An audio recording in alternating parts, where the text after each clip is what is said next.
वीर बहादुर बनकर रहना, वीरों की दुनिया दीवानी।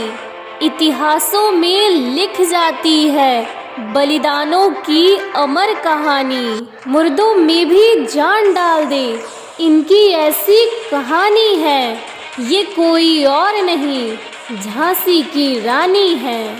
दोस्तों, भारत में जब भी महिलाओं के सशक्तिकरण की बात होती है तो महान वीरांगना रानी लक्ष्मीबाई की चर्चा ज़रूर होती है। रानी लक्ष्मीबाई ये न सिर्फ एक महान नाम है, बल्कि यह एक आदर्श है उन सभी महिलाओं के लिए जो खुद को बहादुर मानती हैं, एवं उनके लिए भी एक आदर्श है जिन महिलाओं की सोच घर तक ही सीमित होती है।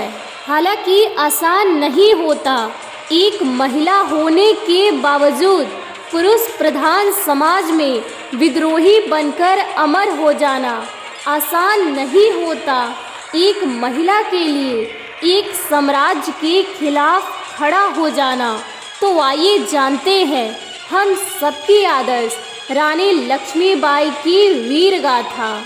दोस्तों, रानी लक्ष्मीबाई का जन्म 19 नवंबर 1828 को काशी के आसी घाट वाराणसी में हुआ था। इनके पिता का नाम मोरोपंत तांबे एवं माता का नाम भागीरथी बाई था। मोरोपंत एक मराठी थे और मराठा बाजीराव की सेवा में थे, एवं माता भागीरथी बाई एक सुसंस्कृत, बुद्धिमान और धर्मनिष्ठ स्वभाव की थी। लक्ष्मीबाई का बचपन का नाम मणिकर्णिका था, लेकिन प्यार से सभी इन्हें मनु पुकारते थे। मनु जब 4 वर्ष की थी तब इनकी माँ का निधन हो गया। घर में मनु की देखभाल के लिए कोई नहीं था। इनका बचपन नाना के घर में बीता, जहाँ चंचल और सुंदर मनु को सभी लोग प्यार से छबीली बोलने लगे। मनु बचपन में शास्त्रों की शिक्षा के साथ शस्त्र की शिक्षा भी ली।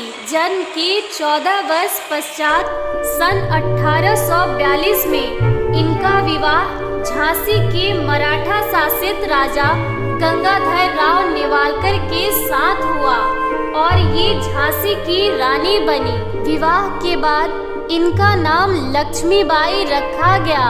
शस्त्र संधान में निपुण महारानी लक्ष्मीबाई ने झांसी किले के अंदर ही महिला सेना खड़ी कर ली थी, जिसका संचालन वह स्वयं मर्दानी पोशाक पहनकर करती थी। उनके पति राजा गंगाधर राव यह सब देखकर प्रसन्न रहते।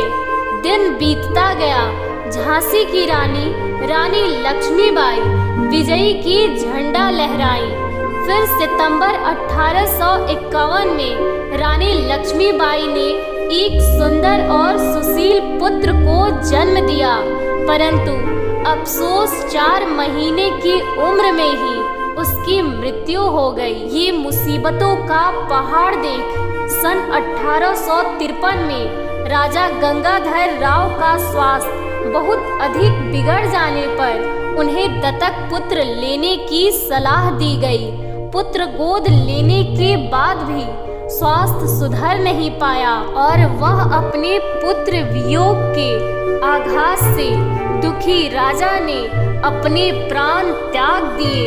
खुद के संतान न होने के कारण अंग्रेजी हुकूमत ने रानी लक्ष्मीबाई को झांसी छोड़ने का फरमान जारी कर दिया।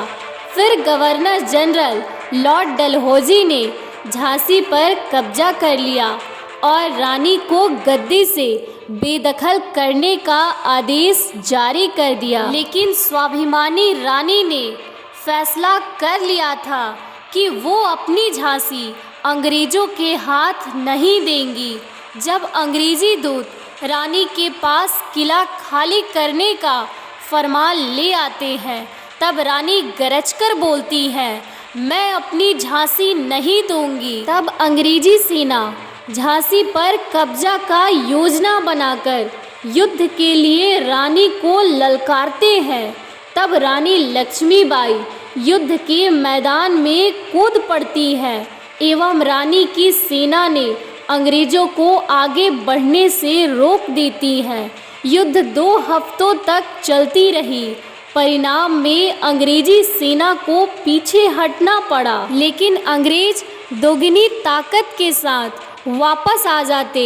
झांसी की सेना थक चुकी थी।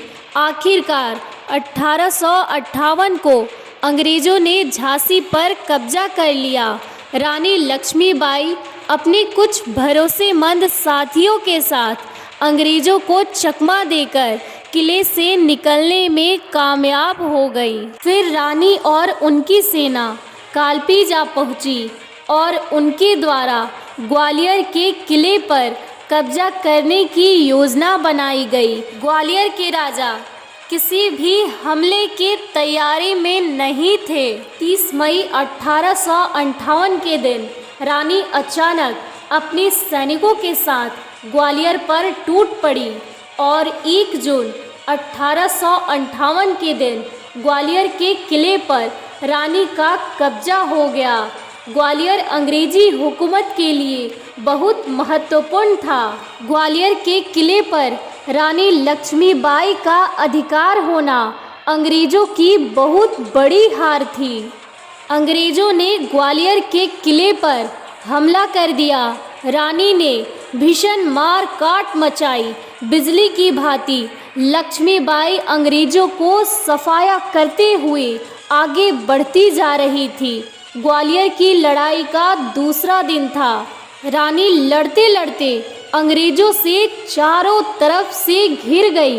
वे एक नाले के पास जा पहुंची, जहां आगे जाने का कोई रास्ता नहीं था और उनका घोड़ा नाले को पार नहीं कर पा रहा था। रानी अकेली थी और सैकड़ों अंग्रेज सैनिकों ने मिलकर रानी पर वार करना शुरू कर दिया। रानी घायल होकर गिर पड़ी, लेकिन उन्होंने अंग्रेज सैनिकों को जाने नहीं दिया और मरते मरते उन सभी को मार गिराया। लक्ष्मीबाई नहीं चाहती थी कि उनके मरने के बाद उनका शरीर अंग्रेज छू पाए। वहीं पास में एक साधु बाबा गंगादास की कुटिया थी।